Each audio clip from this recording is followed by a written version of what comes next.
যেটা আজকে যে দায়িত্ব যারা পালন করছে, আমার মনে হয় এই ধরনের দুর্ঘটনা এর আগে আমি কোনোবার দেখি নাই, এই প্রথম দেখতেছি। তা আমার মনে হয় আজকের এই বিষয়টা যদি আমি কথা বলি, অবশ্যই আজকে গাফিলতি ঘটছে। যারা আজকে দায়িত্ব পালন করছে, যেহেতু এখানে ঢাকাগামী ট্রেন এখানে প্রবেশ করে যাতায়াত করতেছে, সকালে বিকালে দুপুরে সবসময় কিন্তু সর্বদাই কিন্তু এখানে কিন্তু ক্রসিং হচ্ছে। বিশেষ করে এমন এক জায়গায় মানে বিডিআর গেটের পাশাপাশি কিন্তু এই ঘটনাটা ঘটেছে। আর এদের সময়টা নির্ধারণ করে দিচ্ছিল যে কোন সময় কোন ট্রেনটা আসে, তারা যদি এই নির্ধারণটা করতে পারতো তাহলে আজকে এই ঘটনা ঘটতো না। এটা তো মনে করেন এমন জায়গা দিয়েছে, এটা আল্লাহ না করুক বাঁচে গেছে মানুষ। যদি এটা বড় ধরনের অন্য কিছু যদি হইতো, যদি আগুন জ্বলতো কিংবা বাস্ট হইতো, কি তেলে আগুন থাকতো, এই লোকগুলো কি হইতো।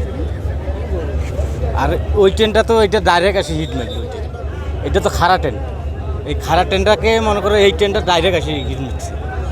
এই ট্রেন তো সেই রকম ব্রেক নাই ভাই। আমরা যখন আসলাম বৃষ্টির ভিতরে ওদিক থেকে আসতেছি, তার ট্রেনটা এদিক থেকে চলে আসতেছে ডাইরেক্ট আসার পর ওটার সঙ্গে একজাস্ট লাগিয়ে গেল। তারপরে যাত্রীদের চিল্লাচিল্লি শুরু হলো। তা ওই পাশে ট্রেনে আগুন ধরে উঠছিল সামন পাশে।